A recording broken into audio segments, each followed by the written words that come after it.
Hi. Hi, Miss. Hello. Hi. Sorry we're late. We're so Hi. excited. So first, we're going to talk a little bit about our organization as contextual background.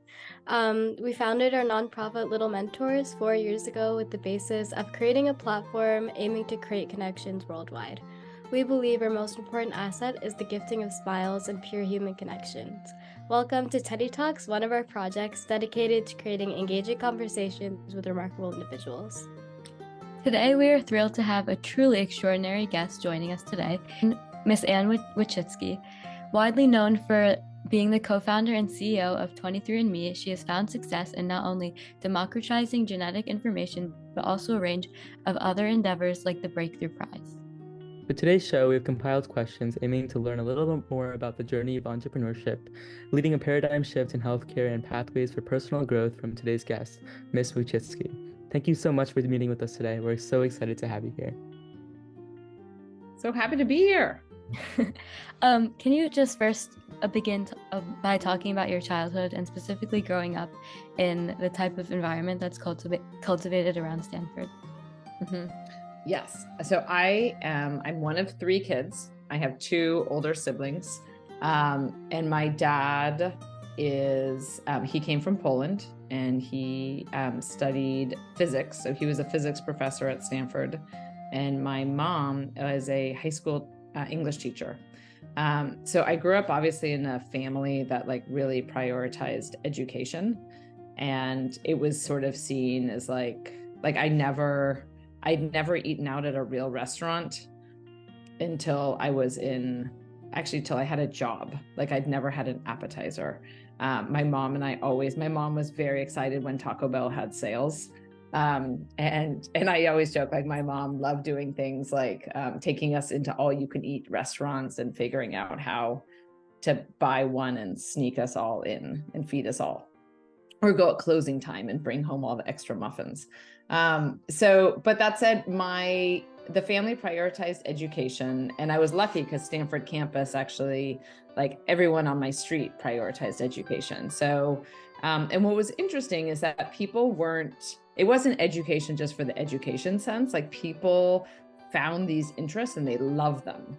So like I have two next door neighbors who are both math professors who just loved it. And a neighbor who is a geologist, another one who's a cancer doctor, like everyone around like loved what they did. And I remember always growing up thinking like my parents never complained about work. Like I would hear other people like, oh, I have work or I have this and that. Like my parents, like they just loved it. It was like so interesting. And they would have hard days where they'd come home and be like, oh, it was frustrating, this or that happened. But fundamentally, they really, really loved what they did. And so it never felt like work. And so when I graduated and I got my first job, I was like really surprised. It was like more work. And like I had certain days I could take off for vacation, and I had like hours I was supposed to be like things I just like had never ever seen my parents experience because they were in academics and it was like a very different type of schedule and environment. But the main thing I took away was that if you have a passion and you love what you do, kind of nothing else matters. Like my parents weren't worried about, like they didn't have like a lot of material aspirations. They were like my dad loved physics. And so like physics conferences and other things, like it all surrounded those passions. So obviously one of your primary passions is genetics, and you've talked a lot about in like past interviews your interest in the human genome, especially after it was fully like found and developed. Can you talk about where that passion began developing, if it was in high school, college, or after? Well, I love it because I'm staring at you guys, because part of what got me excited about genetics was twin studies. So there was a magazine called Life magazine, and Life magazine used to do these studies about twins, and they would have these like twins who had been separated at birth, and then like twins also that had grown up together, and people would talk about like, hey, what's the same and what's different. Like people probably do this a little bit with you guys. Like you all have the same home environment. So like, do you guys all like eating the same food? Do you all have the same friends? Do you all have the same interests? Like, no. So you have similar DNA, but you also have environment. So I had this day when I was 5 years old, and I was standing in the kitchen, and my mom was yelling at my sister, who's 5 years older. So she was 10. She was saying something to her about her jeans. And I kept like, I was 5. So I was like hitting my mom incessantly, like, what jeans, what jeans, what jeans? Like, what are you talking about? Because my sister was wearing shorts. And I was like, what jeans? Like, what are you talking about? And like, nothing made sense. And my mom was like, no, like jeans, it's like your jeans are this code that's inside you. Like, that's what's in you. And, you know, your genes make you you, but then your environment. And my mom started teaching me about genes and environment. Like, you are you because you have this code inside you, but I grew up in California and I'm surrounded by people who are academic and, you know, I get lots of sunshine. Like all those things are part of my environment. And I just remember thinking like, there's a code inside me. Like, sorry, like rewind that tape. Like, what do you mean that there is a code? And what do you mean that my environment, like the actions I do, like if I play a lot at recess or if I eat peanut butter Captain Crunch, like all those things have an impact. And I wanted to study them. And that's when I started looking at the Life magazine and these twin studies. And I was so interested, like it was a debate, what's in your genes and what's in your environment? And like, I want to know, and why don't we solve this? Because if I can figure out how to optimize my environment based on my genome, then I could live to 100 and that would be great. So that's kind of what got me interested in it.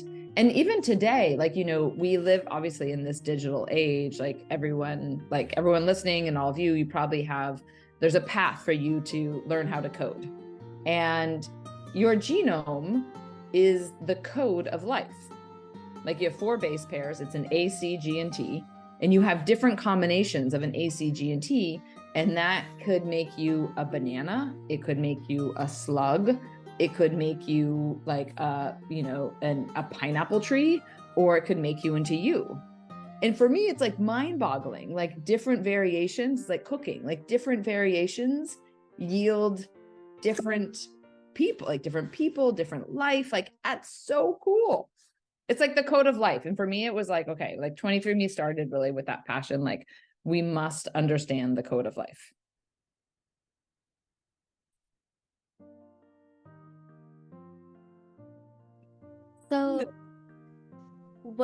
So obviously you talked a lot about the nature and nurture debate and something that was like fundamental to your upbringing. What do you think, so kind of going back to that question, what role do you think that luck has played in your journey towards success? Because obviously there are those environmental influences that are beyond like self-will, like you said, which kind of ties back to those questions of nature and nurture debate. That's a really good question about luck.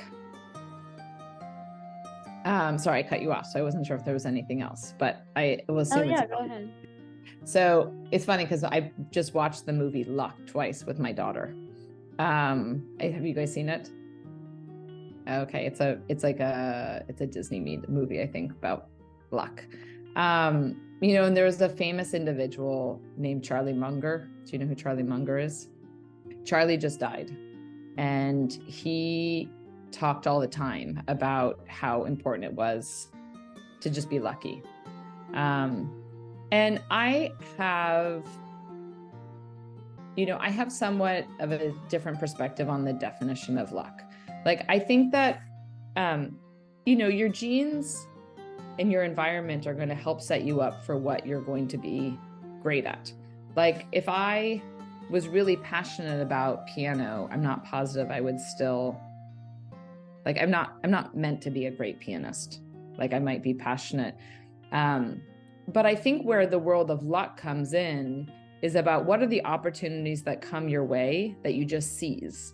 So for example, when I graduated college, I wanted to be a doctor. Like I didn't know anything else. I was like, I need to be a doctor. Like I should go and get a PhD. I should go be a professor at Stanford. Like it's kind of the only thing I knew. Like my parents have done this.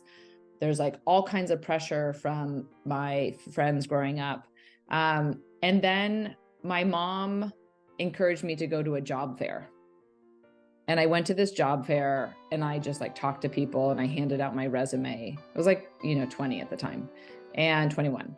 And like people called me and I actually got a job offer from like kind of this haphazard event that I went to. Somebody called me and offered me a job and I took it.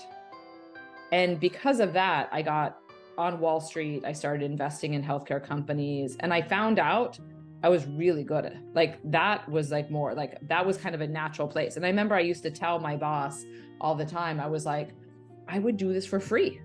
Like, I love this. Like I would come in early. I was there late. Like I didn't want to go home. I can remember thinking like I could sleep here. It's like, I just loved it. It was so interesting.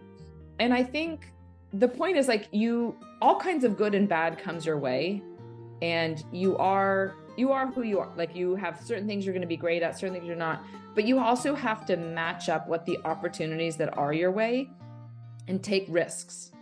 And like I took a risk instead of saying, no, I'm on a medical school path. I'm going to go and do this. I took a risk of taking a job that I didn't know what I was going to learn. And it turned out to be something that was like really magical for me.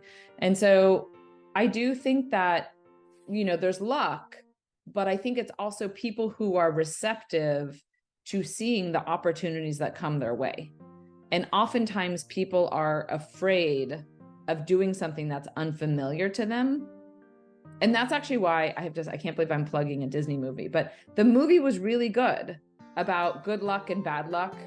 And it kind of reiterated this theme as well, is like, in some ways, like when you feel like all the doors have closed in front of you, it's not that all those doors close, they're just pushing you like, hey, go left. Like you're meant to do this. And I think people sometimes get stuck. I have to say one other thing that, again, I look at all of you and you're obviously young and I don't know if you have bank accounts yet. Do you have bank accounts? Okay. So my parents, like I said, my parents were very, very cheap. Sorry, you're not supposed to use the word cheap anymore, but my parents did not like to spend money. And like every dollar mattered. And one of the most important things that my parents taught me to do was how to save money and how to live off almost nothing. So my first year when I lived in New York, I gave myself a budget of $15 a week. So I didn't take the subway. I walked 150 blocks every single day to work because then I didn't need a gym membership. Like I got my exercise in. Secondly, like I optimized. I would take any free dinner. Anyone who offered me dinner for free, I went. So I met lots and lots of people. And then I had a lot of rice and like frozen vegetables when they went on sale. And I learned how to save money. And the reality is you have the opportunity to take advantage of luck and to take advantage of opportunities that come your way if you're not in debt and if you actually have cash reserves. So learning how to not spend money is one of the most important skills you can all learn. Like how to go out with your friends and not get the soda. Don't get the drink. Don't pay for the dessert. Like think about like every dollar matters. So I think the combination of luck as well as having your own financial independence is like really, really important for you being able to have a passion and being able to take advantage of the opportunities that come your way. Something I found very interesting was that, like obviously going off what you were talking about, how like what you learn and having the financial, like having knowledge about how to be financially stable is very important to be successful. But I remember reading that like recently there was a study done, I think by like Duke, that discovered a connection between like the presence of specific genes and like socioeconomic success. And like, do you think that such a link between your genetics and your success is real, and do you think that your genetics can be used to predict your future success? Look, I think that's one of the most controversial areas. I think that people, like, the reality is I look around the world and you can be successful in all kinds of different ways. And, part of like the true brilliance of people is like people who can see things that no one else can see. Like that you can see a path forward, like, and ask the question, like, why? Like, why do we do it this way? Like if you watch like the old, look at the history of food, like McDonald's was one of the first companies was like, well, why are restaurants done this way? Why you could do it this way instead? So the ability to see something in a different way, I think goes to that mentality of being able to be open and like seeing how the world, like seeing the world and letting yourself have a vision for what could potentially be different. I think that there's a strong element of genetics of like things that you're going to be good at. I would say things like math, like how people can analyze things, creativity, being introverted, being extroverted, like a lot of those things have a genetic emphasis. But your environment counts for a lot. So when I think about, the ability of, someone to be successful, I think it's a lot about your environment. And I think that's where like, it's really like, honestly, like this podcast or like this show and the ability, like Khan Academy, and the ability for people to create a community around them about like people who are like-minded and thinking about like, hey, I want to think differently. Like I want to achieve X. That's actually the most important thing. And I would say there's actually a really important book called Connected. And Connected is actually based on a number of different studies. But one thing they did is they looked at Facebook and social communities, and they saw, if you look at your 5 best friends, if you have one friend that smokes, you are like 40% more likely to smoke. If you have one friend that's overweight, you are like much more likely to be overweight. You have one friend who's also, like philanthropic, like, eating at fast food, drinking soda, all of those things. Your community, I would say, is the strongest predictors of your success in the things you do. And that's why people put a lot of emphasis on like going to college and, living in certain areas, because you want to have that community, because it influences you and the decisions that you're making. But honestly, in an online world, you have that ability to create a community regardless of where you live. So it's a little bit on you, is like, if you want to be part of an entrepreneurial community, or you want to learn how to be a great, piano player, like you can start to join those types of communities. And I think that is going to be a much stronger influence on you rather than your genetics. So you mentioned the idea of like the community that you surround yourselves with. How do you know are there certain traits that you look for with the people that you tend to be around, or the people that you trust versus who to ignore? Well, that has evolved quite a bit over time.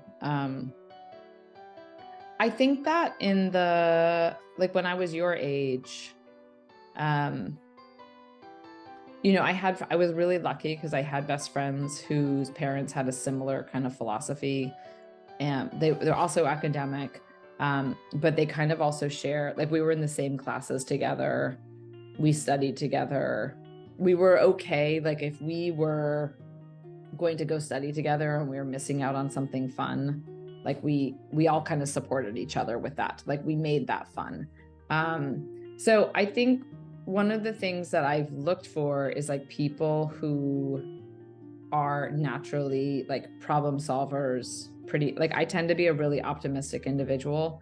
And it's really fun. Like similar when I talk about that book Connected, having other people who are like motivated, excited to do things is really fun, because then if I come up with an idea and I'm like, hey, like I want to start, like these are things I've done. Like I will be like, hey, I want to start an arcade. So I also run an arcade in addition to 23andMe.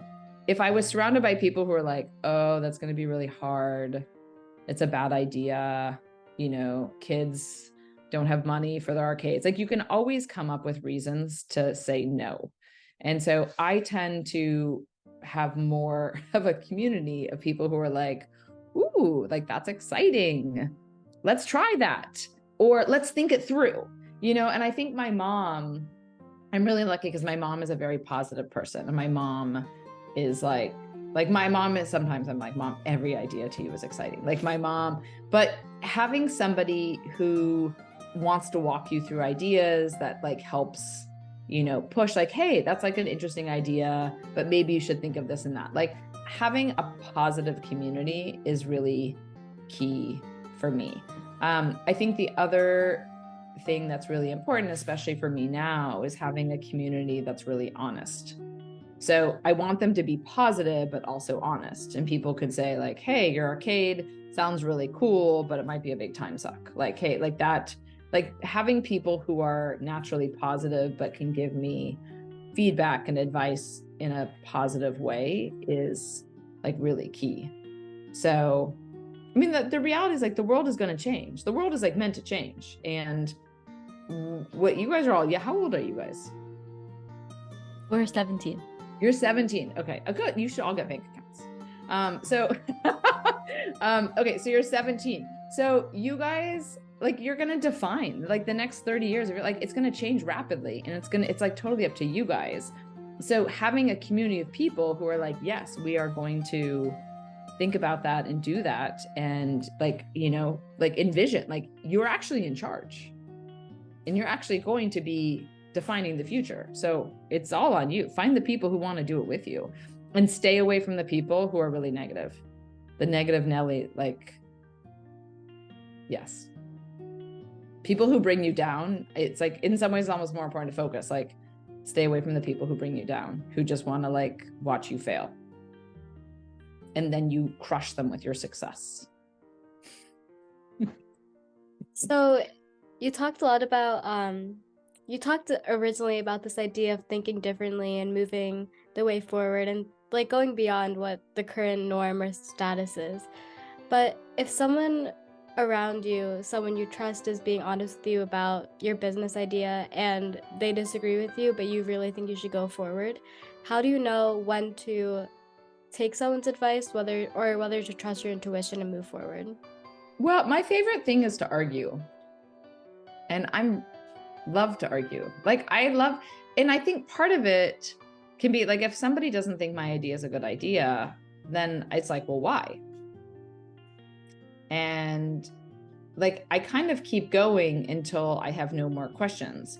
And then I've either kind of resolved it where I was like, we've come to an agreement and I won them over, or they won me over, or we just agreed to disagree. For instance, like this is a real example. There are some scientists out there that just don't believe consumers should have access to their genetic information. They just believe it should only go through a doctor. So I can argue with them, like, why, and they'll say like, oh, they need medical supervision. What are they going to do? Like, we can kind of go through all these different use case scenarios. And then at the end of the day, I can say like, I personally have a different philosophy. I believe people, have a right to get access to this kind of information. And he can say, I just don't think that people should have that information. Like, we just kind of agree to disagree. I mean, we're in a society right now that has sometimes those debates. I think it's always really important for people to dig in and understand why. So for example, in the issues with 23andMe, it centered a lot around safety. Is it safe for people to get access? Are they going to do anything harmful? So we actually then did. I said, well, we should do those studies. So we did all of those studies to show that people can get their genetic information. They can learn about these things, and they actually take reasonable steps with the genetic information. They do reasonable things with it. So it's not irresponsible. And so when I argue now with people, I love to argue with data and say like, hey, I have the data to support, that, hey, I'm returning this information, and this is actually, we've studied how people do it. And sometimes you just realize when there's no more facts, you get into philosophy And then it's on me too. Like as a company, we then try to go and generate those facts so we can support and say, hey, we're doing these things and this is the reason why. But I think it's always good to, like, one of my favorite things to do is to call people who don't like me or the company. Like you should jump head in. Like whoever doesn't like you, like maybe you're missing something. I admit I'm wrong all the time. I'm wrong all the time. So like, it's really good. Like meet with people who don't like your ideas and dig into them.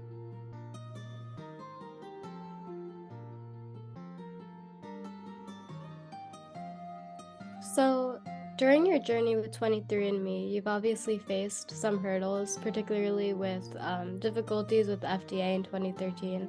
But can you talk a little bit about that moment in 23andMe's history specifically, and also your, I guess, mantra and response to failure now?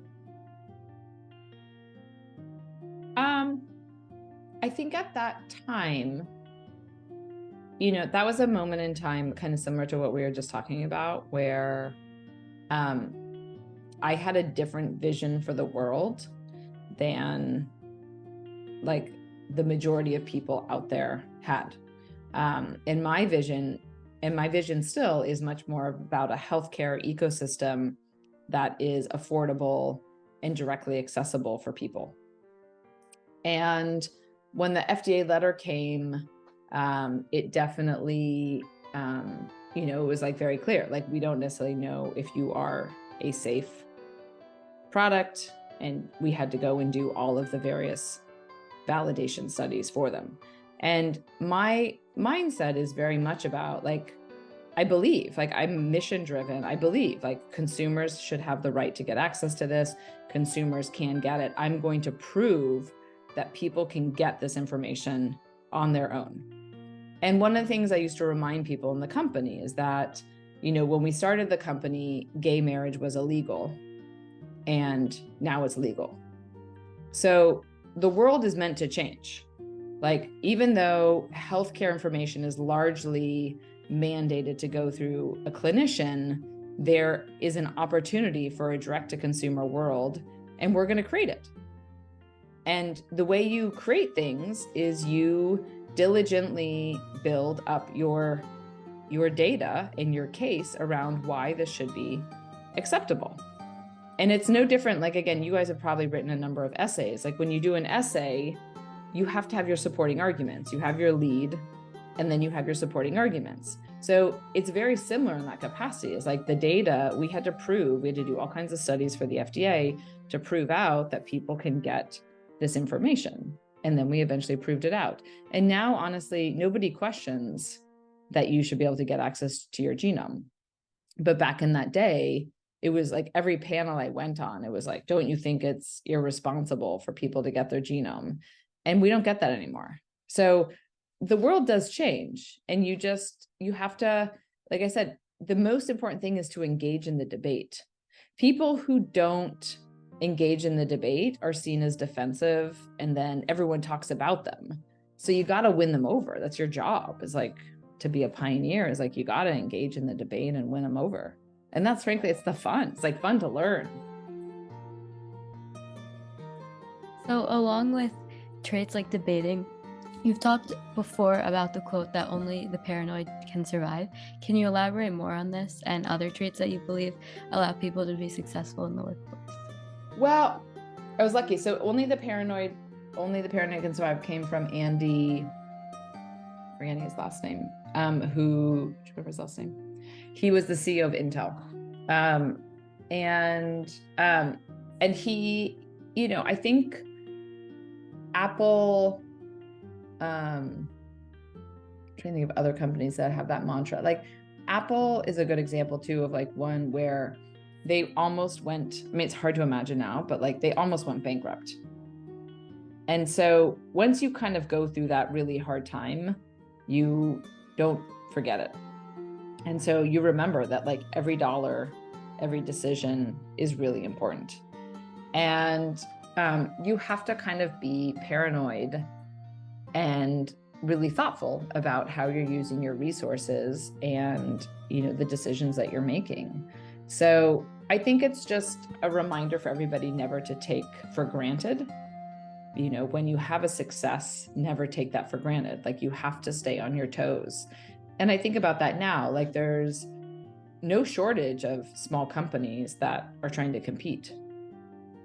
And everyone like, I have advantages of size and scale, but they have advantages in that, like, they're not as under the needle or under the, you know, the microscope as I am. So they can do things, they can innovate in a way that I can't. So, you know, that's the thing, is like, you have to kind of stay on your toes and be really responsive to how the world is changing. So I think only the paranoid survive. And like a follow-up to that is also like recognizing that nothing is stable. Honestly, like for you guys, like the next 5 years, nothing is stable. Like AI is coming, and I have no idea if my kids are going to high school or not. It's going to be so interesting. So you got to be open-minded to that. Yeah, I mean, it's very interesting because like 2 years ago, nobody would expect that you can ask an AI tool to write an essay for you for school, and now you can, and you can basically, automate your whole school, all your homework and everything. But what are other values besides, like, you know, being like, what values are the most critical? Like, what values have been the most critical to your success as an entrepreneur besides like understanding that like change is basically like the only constant? Well, I think persistence, perseverance. I think the thing, like, you have to, you know, things happen much slower than you expect. You have a lot of hard times, and you have to just keep persevering.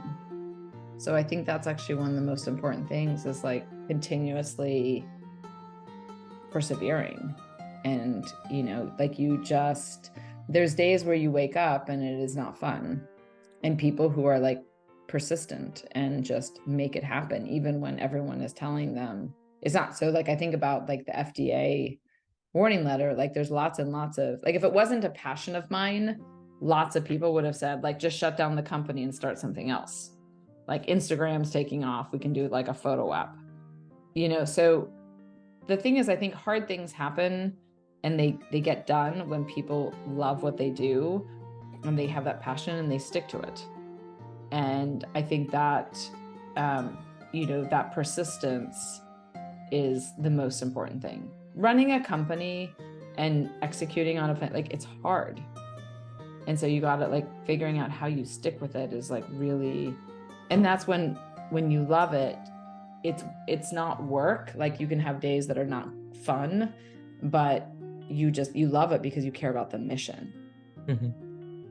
So how do you know, like, as an entrepreneur, it's obviously very important to like to identify like winning ideas. But if you're very passionate about idea, but you feel like there might be other better ideas, how do you know if like the idea you have and you're working very hard about is the correct and like the winning idea? Or do you think it's more about the intersection of what you're passionate about? And well, I think it's always good to have a, you know, if you want to start something, it's always good to be passionate about it. I think the second thing is you can figure out whether it's a good idea or a bad idea by talking to a lot of people. And that's where I say, like, engaging in the people who don't like your idea is helpful, because then you kind of see, like, do you agree with them or not? Like, sometimes people are just uneducated about it. Sometimes people just have different perspectives. So it's like useful, like, you go and you meet with lots of people and chat about it. Like, honestly, like, I remember in the early days, even because we knew Elon Musk and chatting about Tesla. And I remember my ex-husband being like, oh, you know, cars, like, car companies usually fail. Like, it's a bad idea. Like, clearly, like, we were not a good, like, that was like, Elon clearly had a vision for something like much bigger, and like others individuals, but like, you know, going around and hearing what people are saying, like what their feedback is, like in that case, our feedback was only that it's hard, which in fact it is hard. But, you know, like, understanding why people think something is a good idea or a bad idea is really helpful. So like, when I was doing, for instance, like our food hall in town, and people would say like, well, why? Like, why do you want to go and build a food hall? Like, is there demand? what are you trying to solve for? And so like I could then articulate, like I have a very specific type of vision, and then all those conversations help yield like, oh yeah, like if I want to have this place that's like multi-generational, then, you know, I should have like this kind of, you know, food choices, like, you know, salads plus the pizza and other things. Like, so you kind of get that feedback and you keep iterating off that.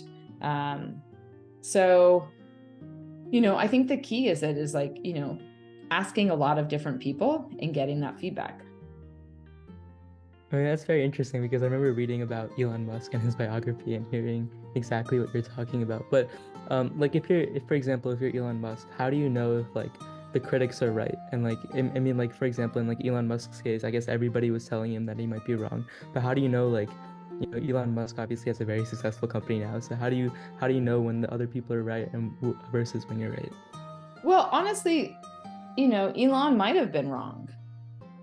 Like in some ways, most startups fail. So you have to expect that sometimes they're going to fail. And, you know, Amazon is a really interesting case study because Amazon's doing all these things in healthcare now. But in 2003, 4, 5, they ended up buying pharmacies and doing all these things, and it was a failure. They shut it down. So the reality is like sometimes they don't work, but it's a little bit like, I think having an idea as hard as what Elon did and being able to constantly iterate, like have a vision and then you persevere, like you're consistent, like you hire great people, like you like attention to detail, you know, you persevere on it and have like a great vision for what you can do. I mean, the thing that when I look at a lot of the great companies out there, like people had a really exciting, great vision. Like that's where people come and they weren't like, oh, you know, like I want to have like a slightly better car. Like I want to have a dramatically better car. Like people are excited about getting around a vision like that. And you're going to run into all kinds of obstacles. But, you know, a lot of those problems you can solve, but you just need the right team around it. But 100%, like every successful company hit a number of roadblocks that could have sunk them. And that is a bit about like, how did you respond? You know, who were the people that you engaged with? But that's where you gotta have the right team of people that you're working with to engage and get that right negative feedback. Like you have to embrace the critics to understand what you're missing, or it's possible that like all the critics are missing something. Like I remember in the early days, nobody understood Google. And people were like, this company is a joke. Like they got all these colors and they're rollerblading around. Like people didn't understand the business model. So if you would ask people, like I remember asking someone like, well, why don't you like Google? And they're like, you know, those founders, they wear rollerblades. And I was like, okay, well, that's like not a good reason to not like a company. But like sometimes people make very surface decisions and statements and opinions. Like people all the time, like you walk into a store and like you just make assumptions about products and whatnot. Like, so very few people actually dig in. And I think that's where, you know, digging in, understanding why people like or don't like something, and then having that persistence. I'd like to talk a little bit about the idea of vision, like you mentioned earlier. And a lot of like the great companies, like you mentioned, a lot of the visions are tailored around like really innovative new industries, like you said, with Tesla, the rise of like sustainable development, 23andMe, obviously with like genetics. Are there any trends that you think are shaping today's world? Obviously artificial intelligence, so that, and anything else you'd like to think of that you think could be the next fields of innovation for our generation? Well, I think AI is going to be really interesting. And I think one of the earliest things that's going to be really dramatic is that people won't need to code in the same way. And so you'll have people like me where I don't code. So I'm like, I have to always rely on my engineers. But if I'm suddenly able to like go and build things and create things, that opens up a whole new world of opportunity. So I do think that AI is going to empower a wider swath of the population to be creative, which is going to be, I think, pretty exciting. I mean, I think that you also have I mean, I'm obviously very passionate about the health space, and health space is one area where there hasn't been a huge amount of data, but you're starting to get some of these larger data sets. And I think really understanding human health is really exciting. And there's like a whole new world of like the computational biology and, bioinformatics of understanding that data. And I think that also combined with AI is going to be really interesting. So I think also you have other areas that's interesting. Like I do like, global warming is going to be, is also just like a huge area for innovation. And I do think that you're going to have some pretty extraordinary technologies that are going to, be able to help make a dent in the problems. The world obviously is going to have to dramatically change. And I do think that there's a lot of technologies, and that to me is more tech focused rather than necessarily AI. I do think AI is going to have a role in that as well, but I do think that you have like some real technical related problems.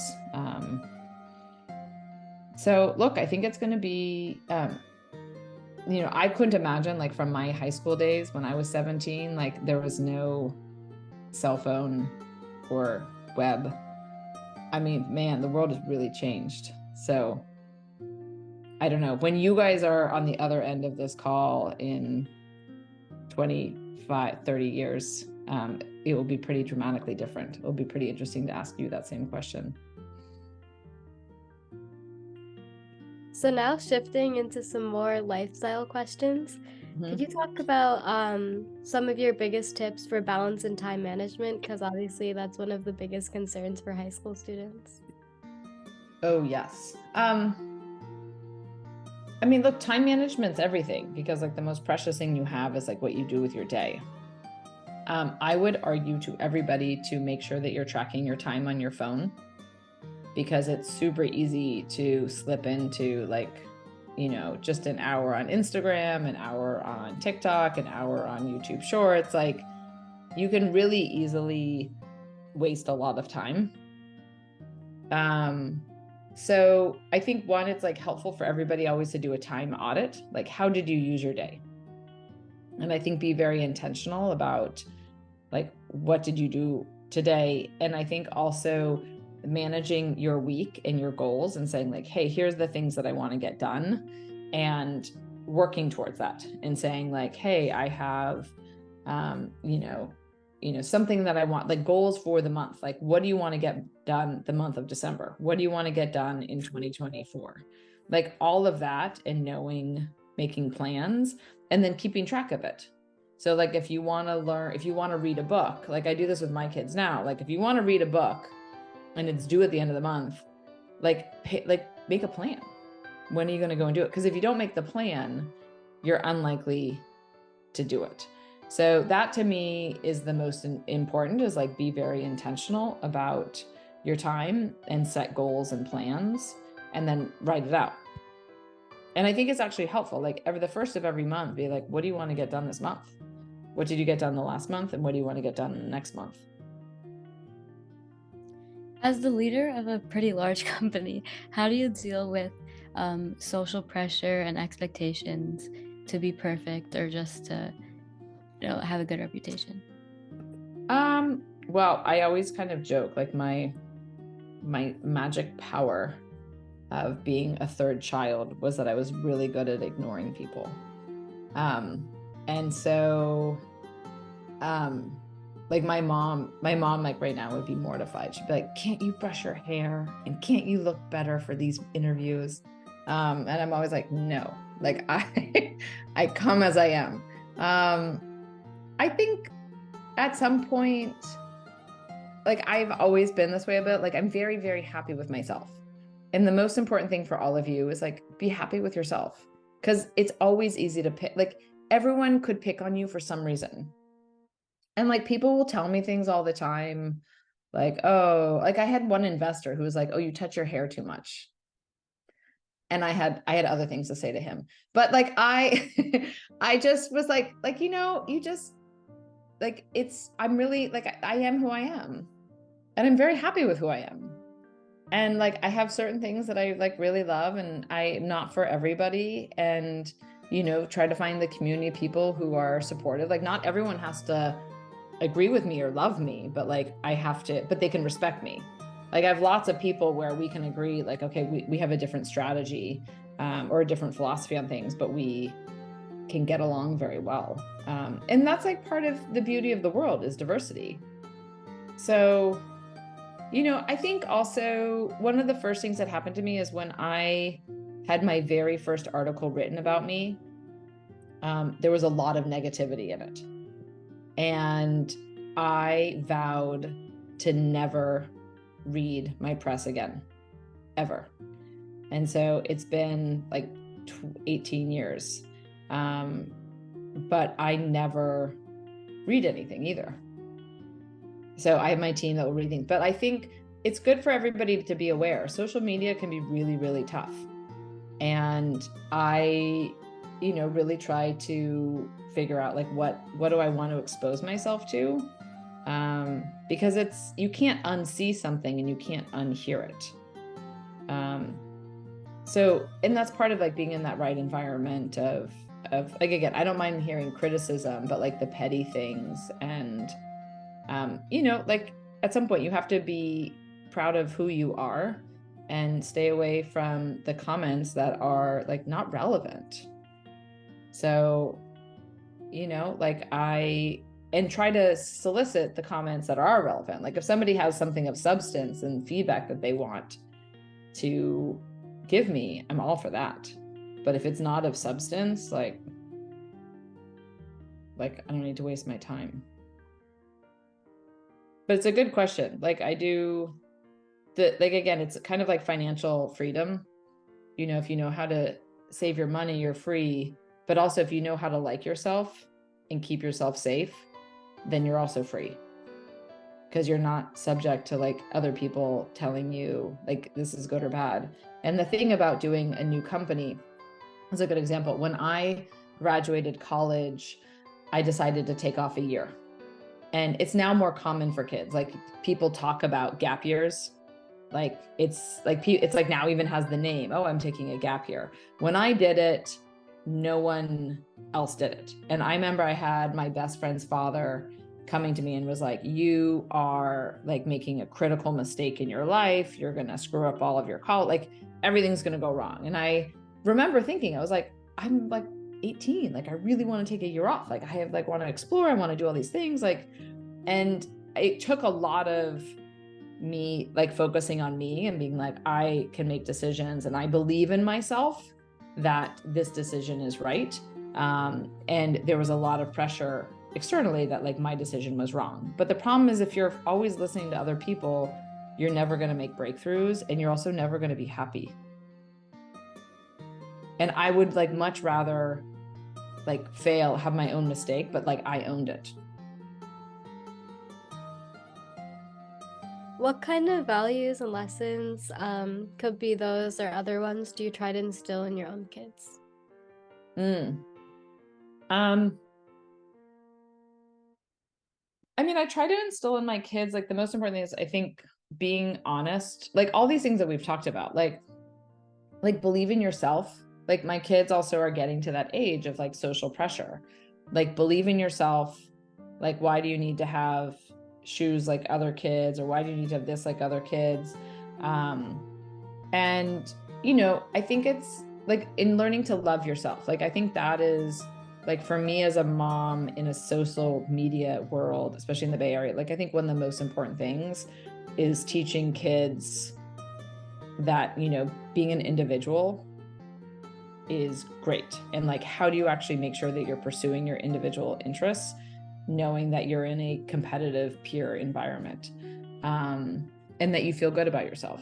Like all I want is my kids to feel good about themselves. So how you set people up for the right kinds of environments and the right kinds of friend groups and the right activities, but also like push the kids to, you know, take on risks. Like if they really love doing something, like do it and take a risk. So I do push my kids to, you know, take risks, to, you know, try things, because that's also how you build up that sense of self-confidence and that appreciation for yourself. I have my kids, my oldest like definitely has to have a job, because I do think like having to learn how to manage your schedule, make money, have a bank account, learn about compound interest, like all of those things are like really good life skills. And again, it's like part of, you know, my kids are not as good at this as I was, but like how do you be super, super cheap and make sure that you can, you know, save all your money? Because like the more you save money at your age, if you look at compound interest, like it has a huge impact on the end of your life. So, or like the latter half of your life. So like if you want to buy a house, like think about, again, it goes back to that concept on planning. Like if you want to buy a house at some point, you better start thinking about that almost now. And I look at like, okay, you want to buy $100 pair of shoes. Like the true cost of those $100 pair of shoes is really expensive when you think about that future value in 10 years when you want to buy a house. So do you really want to spend that $100? So, you know, I think the most important thing is like, again, thinking about decision-making and how that impacts their life and, you know, and again, and self-confidence. I think those are some of the most important things. You mentioned some of the competitive environments and the social pressure that your kids are experiencing. What advice do you have for teenagers trying to find their way through those types of environments? You know, that's what's really hard. And my mom, you know, I'm like, my mom's my mom. So I obviously like really adore my mom. But I have to say she was an amazing high school teacher. And the thing that my mom did is that she believed in her kids, like her students, and she must have had 10,000 kids. But all you need is like one person who believes in you. And I mean, it can be your parents, but it's actually really great to have people outside. So I was lucky because I had two best friends who, like, we were like a really good trio. Like we supported each other, like when we were in math class, or like we were, like we wanted us all to succeed and we all did well, but like we supported each other all and believed in each other in everything that we did. And we were sounding boards. And my mom did that for a number of kids. And like, there was a number of kids where they actually, like, they didn't do well in another school. They transferred in. And then my mom would kind of take them under their wing and was like she believed in them. Like, you can do it. And like, there's like nothing better than like somebody who's telling you that. So having a mentor and finding people, like finding the right teacher, finding the right, like if you get a job, like getting to know the boss, or like, you never know where the mentor is going to come from. But when you do find that person, like somebody who believes in you, who can and really help is pretty huge, and it helps focus you. Social media is like, honestly, it's really hard. Like I think about this a lot because you guys see images and pictures and things that, like, I was with, again, one of my nieces, and I was like, how are your lashes so long? She's like, oh, there's like these serums. And I'm like, what is going on? Like, I didn't know that lashes could be that long. Like the pressure and how quickly trends can happen is hard on you guys. And I think that's where, I mean, there's a little bit of all of you at this age is looking to like when you're 25, when you're 30, because like at that point in time, 25, 30, like you start to break off, like those people who have really focused and are executing on their lives and those people who have not. So like when my son will come back and be like, oh, like, you know, who's cool, who's not cool. And I'll come to him and be like, look, let me just tell you right now, none of you are cool. You all got like nothing. There's like nothing that you have done that impresses me at all. Like all of you are in that stage of like building it up. So, you know, realize like your peers trying to tell you that like, hey, yeah, that sucks or that sucks. Like, no. Aim for when you're 25 and 30. Like, what is it that you want to have? And you focus on that. Focus on the horizon, not on the peer group that is right here, because that is what pulls you forward. Because you guys, like, I mean, honestly, like 12 to 20 is hard. So focusing forward, and what is it that's really important to you long term? Like, what kind of life do you want to have? And then you build towards that.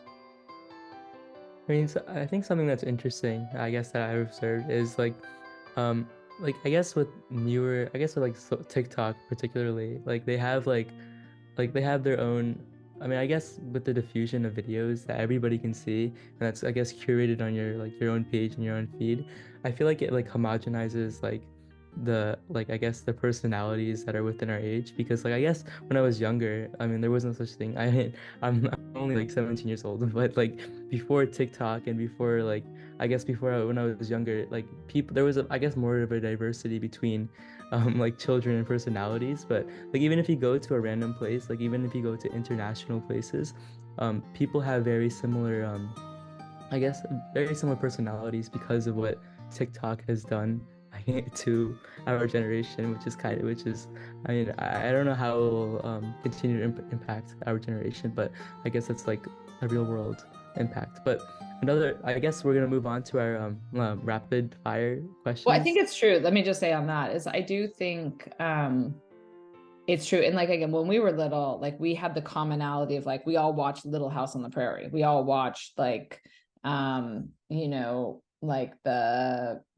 know, Brady Bunch. Like Brady Bunch was like a common thread for all of us could sing the song. So it's nice to have some commonality that like people can relate to. Like my son always comes home and he says things that make no sense in my mind. Like there is a lingo that your generation has that I'm sure, like Riz. I'm like, what is going on? Like you got Riz. He's like, Mom, you're using it all wrong. I'm like, Mom's got Riz. Like, no, whatever it is. Like but so it is fun that your generation, like you have that lingo. I think the main thing is like, how do you have that and see the world in that commonality, but not take it so seriously and still focus forward? A little bit of seeing it for like what it is. And it's a trend. It's not necessarily enduring, but like you're focusing forward.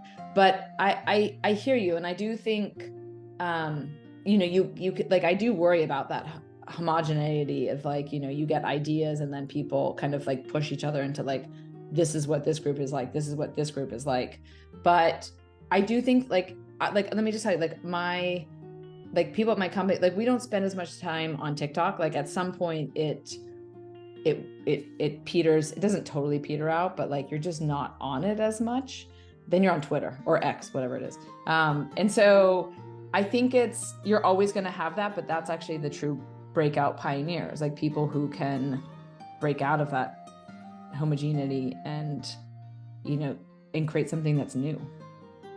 So, okay, go on with the rapid fire questions. Okay, so the first question is, what do you do to recharge? I play with my kids. What's your favorite book? Ooh, I don't know. That's a hard one. I'll come back to that. What time do you wake up? Around 7. What is something that you could tell us that would shock everyone listening? What could I tell everyone that I shock everybody? I don't know. I mean, there's so many things that are shocking. I have to think. Do you have anything? I mean, that I have a teddy bear right here. No.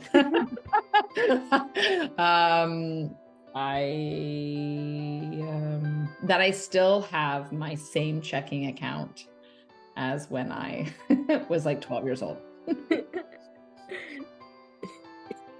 If you had a theme song, what would it be? If I had what? A theme song.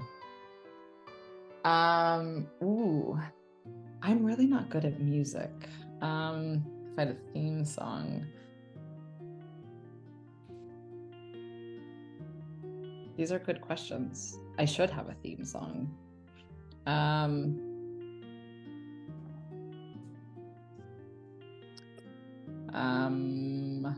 don't know. I have to think about that one too. I'm not good at these things. Do you have an entrepreneur, past or present, that you'd want as your business mentor? Oh, look, I love some of it. Like Charlie Munger is, fascinating. And obviously Warren Buffett. I mean, I'm really lucky because I get to talk to all these people. Like Bob Iger is amazing at Disney. Obviously Eric Schmidt, I've gotten to know very well, who did a lot of amazing things with Google. The thing that is so interesting about like leaders like that is that you learn something different with everyone. There's endless numbers of problems in the world. And so being able to learn from all those people, like everyone has an interesting point of, a bit of wisdom. Who's your favorite sister? Oh boy, that is so difficult. Well, do you know what we did is, because you could never say something like that, but we stack ranked all the cousins. So all the cousins know who they're genetically the closest to. So then we could say is like, you two have to be best friends. So I know who I'm genetically more similar to, but I will have to leave that a mystery. What are your favorite hobbies? I grew up ice skating. So I love still skating. I skate at the childhood rink that I grew up at, and I love skating. I also, I love walking. I love hiking. One of my favorite things to do is to go to a town that I've never been before and walk around aimlessly. I love exploring without a map. What's your favorite store? My favorite store. My favorite store. Well, I mean, I spend a lot of time at Target. It's kind of amazing. What's your favorite movie? Oh my goodness, another culture question. What do I like? Well, that's a good one. So there's one that I do love called How to Survive a Plague, which is one of my favorite movies, which is about the HIV crisis that I do really love, which you probably have not seen, but it's a really good one, worth seeing. What's the best piece of advice you've received? My sister gave me this advice for working parents.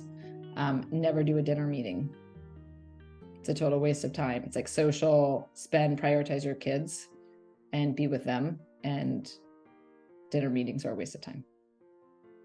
It's a very small piece of advice, but it's like really, really helpful for anybody who is working with kids. What's your morning routine? I wake up at 7 and I get coffee, and I go through my calendar, and then I wait for my kids to wake up, and then I get them out the door, and then I eventually get to the office. And if you were to write a book, what would the title of it be?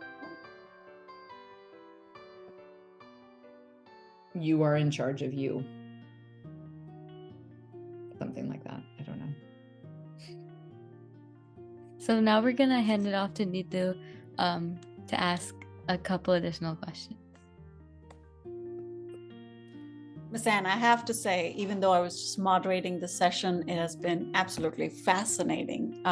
There were so many times where I just wanted to ask you a follow-up question to what you were saying, and it would almost turn into a conversation, but I didn't want to take over since this is totally run by the children.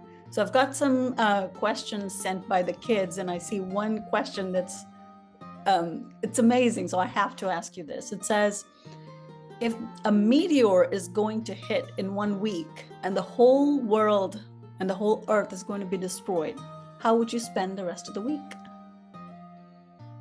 I would spend the week at home with my children, and we have a great trampoline. We bounce on the trampoline all day, and I would just be with my family. Okay, that's wonderful. And as a mother of 2 children, I've got an 18-year-old and a 12-year-old. That's pretty much what I'd say as well, you know. You just enjoy every moment. You never know when you could get hit by a bus too. So I kind of take that philosophy. Yeah, that's literally what I tell everyone. I think time is something that is so much more precious than money and all the things that we can buy, because it's replaceable anytime. Completely. Okay, so let me just go back to the questions instead of being me right now. So I have this one. If a kid wants to be a healthcare entrepreneur, what kind of college education should they pursue? There's so many options. I mean, honestly, I was a biology major, but I volunteered in hospitals all the time. And so that's one thing that people can do is like you can volunteer in hospitals or in healthcare settings. There's a fair number of different types of opportunities. Like that's one of the great things in healthcare is like you can volunteer in public health clinics, in private hospitals, in in other countries, in preventative care, in critical care. So, I mean, one thing I would do is you can almost major in anything because whatever you're going to want to do, you're going to need to get more of a degree in. But volunteer as much as you can and get different experiences. Like you could even just take, jobs being a lab tech in some aspect, or, like one of the best things for kids to do is like just take short jobs all the time. Like you can do, like everyone's willing to hire you because you're like young. And so you can go and do something for like 3 months and see if you love it or you hate it. So it's great to do. But all kinds of, I mean, the reality is that you can do public health, you can do epidemiology, you can do biology, chemistry. All these areas are interesting paths into health. Even computer science is interesting into health. So kind of the world is your oyster. Yeah. Kids, I hope you're taking notes. Okay, so I've got a couple more that's going in. I have, if a kid wants to be, so let's see, what is different about healthcare innovation? And do you think it's more difficult compared to other fields, and why? Oh, it's much harder. And it's much harder because it's regulated. Like healthcare goes through, so two things. Healthcare is regulated and people are not used to paying for it. So, if I launch a widget, like you launch Beats headphones, you sell it to consumer, they give you feedback, you see, does it sell? In healthcare, most things go through insurance, that then goes to the hospital, that then goes to the doctors. Like it's not a direct sales path. So most people are not direct to consumer. One of the unusual things about 23andMe is it's direct to consumer. So I would say it's much harder because it's a regulated industry and it's not, it's not direct to consumer. And so people are not used to paying for it. And it's a really complicated sales channel within the beast of the healthcare system. Okay, that makes sense. That's a great response. So this is a question that's coming in from another kid. Let's see what this says. It says genetic testing can be so transformational. Why don't most people do it? Oh, that's a great team. That's a great question. What can we actually do to get more people to do this? Well, one of the things that's, again, kind of going with that last question is that it's not part of the traditional healthcare system. So big picture with 23andMe, one of the things that we're really aiming to do is more and more have people recognize that preventative care and you staying healthy is actually something that you own. Yes. It's not something that your doctor owns. It's not something that the healthcare system, like United Healthcare and others, like they're not focused on you, the 17-year-old. What are the things that you need to do to be healthy at 50? So that's on you. And genetic testing is interesting because it's largely in that camp of preventative information. Like you learn a lot of things about yourself and it can help you prevent conditions and it can help you know where to focus. And it's just not part of the reimbursed system yet. Like it's adopted in cancer, it can help change cancer treatment, but it's not often used just in, daily internal medicine. So that's where it is more and more on your generation. Your generation is going to be the generation that says like, there is lots of information. You can wear a watch, you can wear a ring, you can get your genetic information, you can be proactive. So you should learn to be proactive about your health, and that's going to be your best way of staying healthy as long as possible. Okay, well, let me ask you this.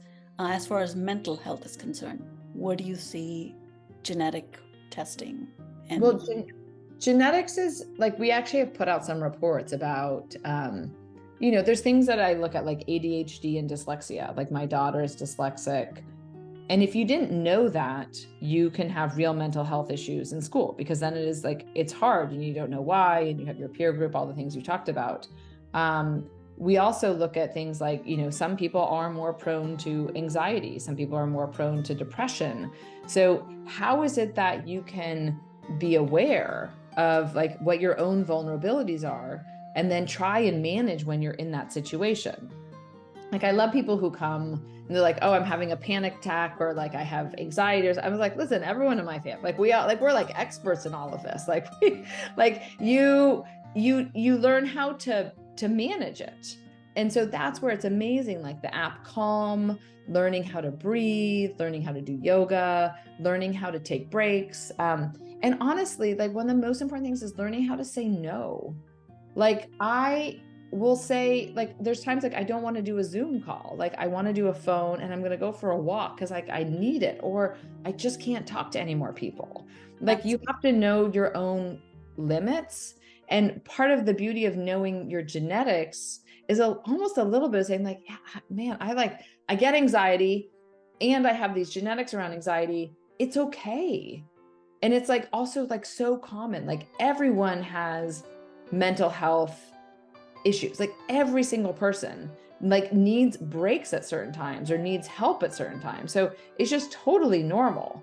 So like, and that's where like I said, I love it when people have different, like different issues and they come to the family. I'm like, listen, we are really good at, like, we're normalizing it. It's totally good. Don't worry. Like, it's just not, and you manage it. Like you have speaking anxiety, you get panic attacks, like you have this and that, like, it's okay.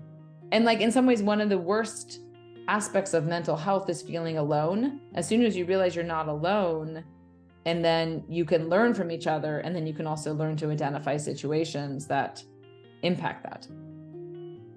Yeah, that's true. And this is just becoming so much more prevalent in the society, and everyone's looking on the outside and the external, whether it's, just like how you were talking about social media, and they're looking for validation and trying to buy the next best shoe and the next longest lashes. And I was literally laughing internally in my heart because we're all trying to pretend to be somebody who we're not. And right. It's wonderful coming from you, in the position you are. And hopefully these kids will listen to this over and over and, at least have a root inside of them that it's okay to be themselves. Completely. Like people are always like, why are you, like, I always wear sweatpants, like these few, or shorts. And I was like, listen, like, I know you're all jealous because you know that this is the most comfortable thing to wear.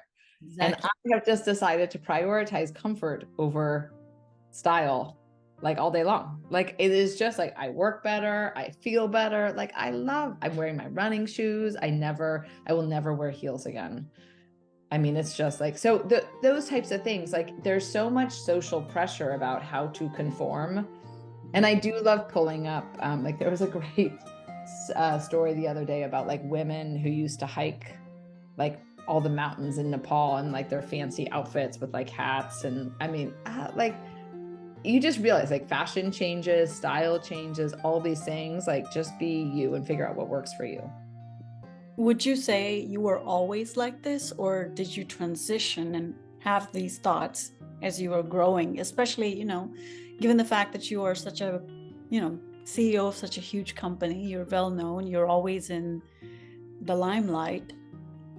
And we see on the outside how everybody has to portray an image or get into a certain avatar, but you're literally breaking that norm by saying, no, it's okay. I can show up the way I am, like it or not. When did you make that shift, and how has that? I mean, I joke, I did have a time period in junior high where I had like blue eyeliner and like blue eyeshadow. Like that was very popular. Like I had frosted lipstick. And I had a perm. In some ways, like it's fun. Like when you're a teen, you're experimenting. Like, what is it? Like, you don't know. And honestly, like I look at, like for me, I was like, as my kids get older, I'm like, one day I'm going to like change my style. Like it's going to be super fun. I think when I during college, I was really lucky. I had a group of roommates who were also like very unique individuals. And like one person was actually the well-known author now, Roxane Gay, who was like, she was Roxanne. And I had, my roommate was R. Like everyone, we always joked, we're like, we were the room of misfits, but like, it was so great because like none of us conformed in that way. And I think having also that peer group where everyone, sometimes you see people who don't conform, but they all look like each other. Like this was a group, like none of us were similar. And I do think having that kind of friend group and feeling that your own self-confidence. And again, my mom was always one of those people, like she was a believer. Like she was always telling me things that I knew were not true, but I like to hear them. Like, you're so great at this. You're brilliant. You look amazing. So someone who believes in you is everything. But even when I, and you can have hybrids, like when at my first job, I was working in New York and I had to wear a suit. So like, and I had to wear a skirt suit. So I remember it was like, I had a skirt suit and silk blouse. I was shopping at Ann Taylor, but I would rollerblade to work because remember I was like saving all my money. And so I didn't want to take the subway. So I would rollerblade. And I remember my boss at one point was like, can you not rollerblade through the lobby? I was like, oh yeah. I can take the rollerblades off outside and then put on my shoes and then come in. So it was kind of that hybrid, like I conformed, but I also was like, hey, like, again, I was focused on the vision. Like my vision was like, I need to save all my money. I only have $15 a week to spend. I don't have a choice. Like I have to rollerblade. Like I was totally focused on like, I got to save money and I'm going to learn as much as I can. And I don't like, I'm not gonna, like, I remember I worked at a clothing store once and I remember them telling me like, you need to wear the clothes. And I was like, well, if I need to wear the clothes, you should give them to me. And she's like, no, we'll sell them to you at 40% off. I was like, I'm sorry. I'm 16 and I'm working this job because I need money. And you want me to spend all that money on your clothes? I was like, no way. And she's one person where I remember after like a month, she was like, we should agree to separate. Like you're not buying the clothes and I didn't want to buy the clothes. So like that was an example where I was like, okay, I'm focused on like, I have a job for a reason. And I just went and I got another job. And I was like, okay, I'll be a swim coach instead. Stood your ground. Yeah, you stood your ground and you focused on the big picture. But I think that's where it's like it's easier to have that self-confidence when you're focused on the big picture. And I'm competitive in that way where I was like, listen, I might be the loser now, but like when we're 30, I'm going to crush you. So I've got a couple of more questions that are still coming in. Scott, what are your thoughts on U.S. educational system and what you would change? Look, I think the educational system is going to change a lot with AI. I think the issue in the education system is just a lot of the testing and the need to focus everybody with like you all fit into like the same testing modules. Like there's not a lot of individuality. And I remember like I went to a high school that was more focused on science. And I just wondered like if I never would have dreamed that there was like a career you could have in art. Like that like didn't seem possible. So I do think more and more of like the diversity, like helping people recognize, like one thing I say about at 23andMe is like, everyone's great at something. So you just have to find what you're great at. But like, we have a little bit of this hierarchy, like, oh, engineers are great, or like these people are great. Like, no, everyone's great at something. Like just find what you're great at. And, you know, it could be a whole scope of different things. And even things like being really social, like being introverted, like reading books fast, like there's so many things that people can excel at. So just knowing what you are great at and then having education that's focused on that. That's fantastic. Well, let's see. This question says, what do you think is the future of genetic testing? Well, I think at some point everyone will have their genome for sure. There's no doubt. Like at some point everyone will have it and it will be fully integrated in your care and nobody will, like in your teens, everyone should get it. And you should know then like, hey, how are you, like how much sun exposure are you getting? Like how do you think about like wearing sunglasses to protect your eyes? Like there's so many different aspects of, preventative care, and that will be fully integrated in your care. Especially since you've made it so easy for the people. I saw your website and it says you can send a sample of our saliva. Yeah. It's just DNA. I mean, just like you spit in a little tube and you send it back and you get it. It's great. And then we keep updating you. It's amazing. Yeah, it's amazing. Well, Armand, Gia, and do you all have any other questions for Ms. Ann? We don't, but do you have any last comments, pieces of advice, or thoughts you want to share? I think it's just want to end with that sense is like, you are all great at something. And, some people don't find their passions until later in life. Like we actually have my kids go to this school and they do this event at the beach. And it's this guy who builds these like incredible cities. Like he'll do like a whole replica of like ancient Greece in sand, and it's super fun. But his story is actually what's really inspiring, where he says he's like, he never found his passion. He was like always dropping out of different jobs. He was actually homeless for a while. And when he was homeless, he started building these sand castles, and he just like always loved doing it. But then people started coming to him because he built these incredible sand structures. And now he has this whole business where he goes to like all kinds of people's events and other things, and he builds these incredible sand sculptures. And so it goes again to that, like everyone's good at something. And sometimes you have to go through hard times to find what your real passion is, but don't give up that belief ever that like you have a passion in you and you just have to find it. And if you haven't found it yet, it's not your fault. Like the world around us does make it hard. Like there's like social media, there's like school that's very structured, there's all kinds of things, but giving yourself that ability to find your passion, and also that the diversity, like the diversity, like some people are amazing at ice sculpting. Yeah. Some people are amazing at coding, like all of it, like it's all good. And that's the beauty of life.